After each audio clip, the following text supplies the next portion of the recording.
Janice, I want to go back to you for a second because JD and Eileen were talking about, and Jana were talking about goals. Like start with your goals, and you'd mentioned the Zig Ziglar quote: "People don't buy drills, they buy holes."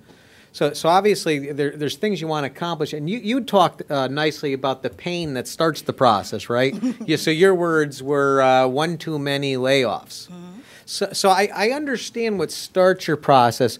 Tell me, and now they talked about passion commitment, right? What was your passion commitment that completed the process and inspired you into action? Mind answering that? Not at all.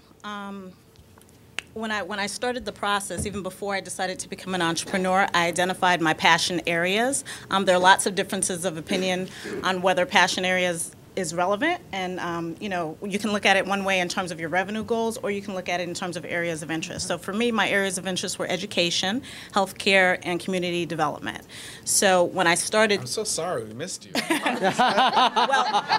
well, interestingly, I didn't look at BrightStar, but a company like BrightStar was one of the other franchises I looked at. And it's interesting because having spent 20 years in the healthcare industry, I was like, well, clearly that's what I want to do. But my FranNet consultant, who's in the room. Jack, did you do this to me? John. Steered me in the right direction. Although he said, you don't really want to do that. And I said, why not? And he said, well, when you talked about your goals, you talked about flexibility. You talked about working with professionals. You talked about not working in a brick and mortar. So he said, if you own a company like a non-medical home care company, you need an office. You need to be there 9 to 5, Monday through Friday. You need to have 50 minimum wage employees who may or may not show up, et cetera, et cetera. And I said, you're absolutely right. I don't want to do that. But what I did decide I wanted to do is I did want to work with children and adults. I was passionate about education. I did want to mentor. So my staff, similar to Eileen's model, my staff are professionals. I have some teachers.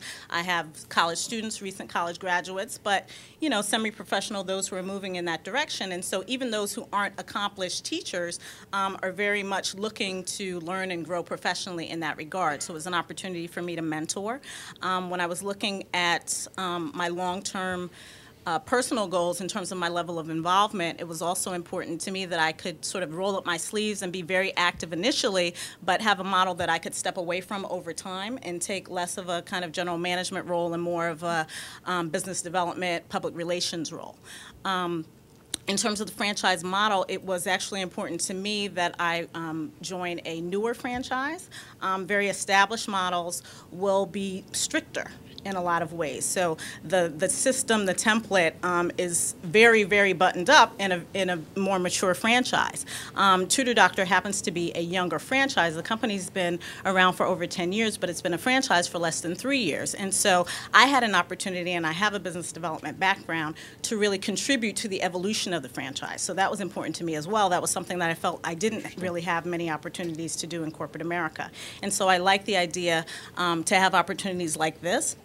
And also to be able to work with newer franchisees. So I'm actually on one of the organization's committees that helps evaluate potential franchisees. So once again, I have a voice in who is on my team. So for me, it was great to really be able to participate in the evolution of the franchise. Janice, you just made a really interesting comment, because who here, when you think about franchising, you think about, well, it's all about proven processes and systems. Like, raise your hand if that's you, right? Now you're hearing part of her value proposition was that she wanted to get involved in a franchise that wasn't all that proven, so she could be part of the proving process.